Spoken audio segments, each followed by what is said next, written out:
Hello, and welcome to the latest update for the Solicitors Group Legal TV channel. My name is Mark Witter. I'm the Chief Operations Officer for Angular Research Services Limited. Angular Research is one of the world's leading providers of probate genealogy services to the legal profession. Established in 1979, our expertise and dedication has been instrumental in tracing thousands of missing beneficiaries, lost heirs, documentation and assets, leading to the successful administration of thousands of estates worldwide. We offer a flexible fee structure and we value the relationships with our clients, working in partnership with them to reduce their risk and resolve the difficult cases on their desks quickly and efficiently. If you'd like to find out how Angular Research might be able to help you with your problem cases, please look us up on the web on www.angularresearch.co.uk. And now I will hand over to one of the leading speakers in the profession. Hello, my name is Martyn. I'm a Director of Trentfield Trust and Estate Consulting. I'm here in Birmingham today speaking at the Solicitors Group conference on 6 ways to minimise the risk of acting as a trustee or indeed advising trustees. The intricacies of trust administration really require that we work starting from basics, and that requires taking a very fundamental approach to the trust that you've got under administration. And I've broken today down into 6 main headings for 6 general principles for trust administration. Unsurprisingly, the first principle I've got is know your trustee. It sounds blindingly obvious, but it really is important that the trust deed is examined carefully, it is understood, and where there are points of obscurity or points of doubt, you take steps to establish exactly what the deed means. You shouldn't assume that a deed contains anything.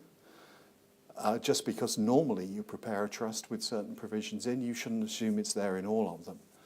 And of course, where you don't have express provisions in a deed, you must be familiar with the statutory administrative provisions, for example, on the statutory powers and discretions, that may assist you in the way that the trust is administered. The second thing that I've got is understanding powers and discretions. The trustee these days is frequently given the ability to decide on the way benefit is conferred upon certain people. You need to understand both the discretion that you're going to exercise and at the same time understand the sort of information that you need about the beneficiaries so that you can exercise your discretion fairly. The third one on my list is understanding investments. Now, this doesn't mean being a stock market expert. It really means understanding the principles that underlie the investment of trust funds. It means understanding the law, and it means understanding the ability that you have as a trustee to recruit specialists to assist you by taking advice or indeed by delegating the investment management. It sounds relatively straightforward, but it is surprising how often in practice investment matters go spectacularly wrong. And it is also surprising how big the losses can get if there is wrong decision making or indeed no decision making at all. The fourth on my list is litigation.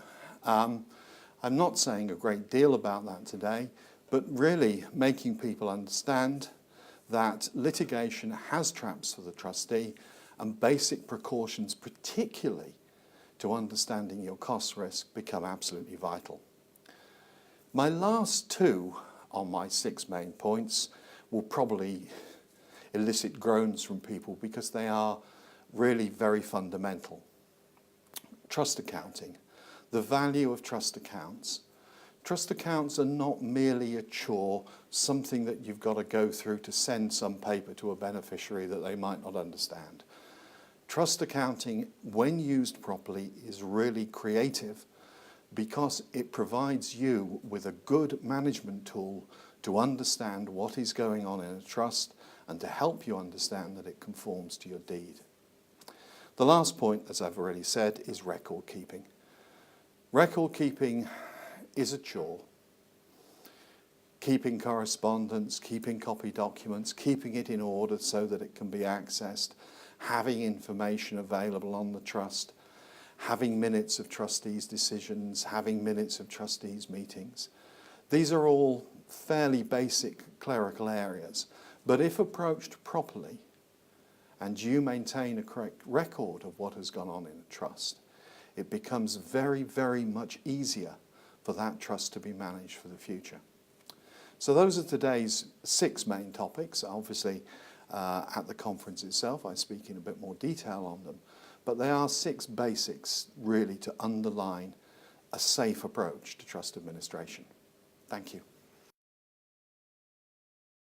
I hope you enjoyed that latest update from the Solicitors Group Legal TV. Thank you very much and goodbye.